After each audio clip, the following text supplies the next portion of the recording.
Hey, good afternoon, everybody. It is August 31st, 2024, and we're going to start the book of Daniel today and read chapter 1. All right, so Daniel is a young man from Judah, and he is taken into exile when the Babylonians come the first time and take people away into exile.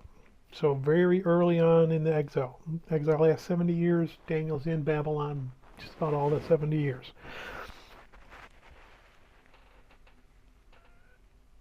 As he's taken in and he's brought into the court of King Nebuchadnezzar, we saw Jeremiah in his prophecy was telling the Jews, hey, go there, do what they want you to do, work, get a job, take care of yourself.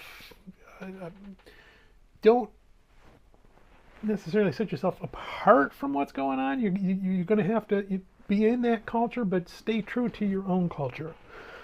Okay, if you have an opportunity to bless the Babylonians, bless the Babylonians. If you can do good for Babylon, do good for Babylon. If Babylon asks you to do something that's against God, well, that's when you say, oh, no, that's where I draw the line. For us as Christians, we're told that we have to be in the world, but we don't want to be of the world. So, sojourners in a foreign land, exiles, that's what it means to be an exile in Christ. And we're going to see that in Daniel. He goes he goes with their program. All right, they're going to bring you into the court, and we're going to feed you food from the king's table. And David says, okay, I'll do that. Or Daniel says, okay, I'll do that, but I don't want the food. I don't like the food. We'd rather eat our own Jewish diet. And the man that's over them says, well, I'll get in big trouble if you guys aren't ready to go. And Daniel says, look, give it a week. If we look back okay, then we'll keep doing it. And not only do they look okay at the end of that week, but the eunuch that's over them says, wow, everybody's going to eat like that. You guys are doing good.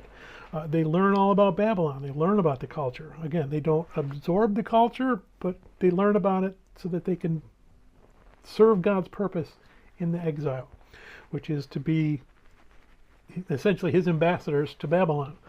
They're going to be that shining example to them. Now, Babylon's not going to follow them, so that's, hey, then Babylon had a chance. They didn't take it. So when it comes time for them to be wiped out by the Persians, it's going to be total. They had their chance. And this first half of Daniel is all about Daniel and his friends as a kind of a snapshot of how the Jews are fitting into Babylon, but they're still staying true to God and being ready for whatever God is going to have them do next. So let's go ahead and we're going to read Daniel chapter 1. In the 3rd year of the reign of Joachim, king of Judah, Nebuchadnezzar, king of Babylon, came to Jerusalem and besieged it. And the Lord gave Joachim, king of Judah, into his hand with some of the articles of the house of God, which he carried into the land of Shinar to the house of his God. And he brought the articles into the treasure house of his God. Then the king instructed Ashpenaz, the master of his eunuchs, to bring some of the children of Israel and some of the king's descendants and some of the nobles, young men, in whom there was no blemish, but good-looking, gifted to all wisdom, possessing knowledge, and quick to understand, who had ability to serve in the king's palace, and whom they might teach the language and literature of the Chaldeans. And the king appointed for them a daily provision of the king's delicacies and of the wine which he drank, and 3 years of training for them, so that at the end of that time they might serve before the king. Now from among those of the sons of Judah were Daniel, Hananiah, Mishael, and Azariah. And to them the chief of the eunuchs gave names. He gave Daniel the name Belshazzar, and to Hananiah Shadrach, to Mishael Meshach, and to Azariah Abednego. But Daniel proposed in his heart that he would not defile himself with a portion of the king's delicacies, nor with the wine which he drank. Therefore he requested of the chief of the eunuchs that he might not defile himself. Now God had brought Daniel into the favor and goodwill of the chief of the eunuchs, and the chief of the eunuchs said to Daniel, I fear my lord the king, who has appointed your food and drink.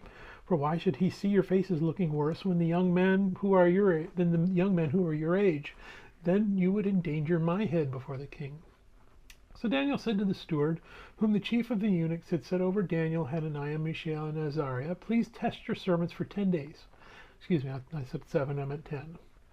And let them give us vegetables to eat and water to drink. Then let our appearance be examined before you. Let our appearance and the appearance of the young men who eat the portion of the king's delicacies, and as you see fit, so deal with your servants.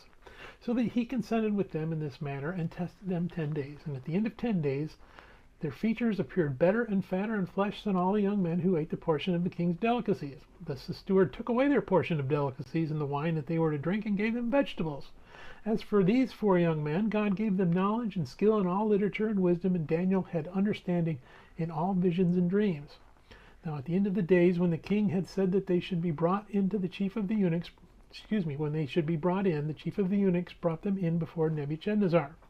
Then the king interviewed them, and among them all none was found like Daniel, Hananiah, Mishael, and Azariah.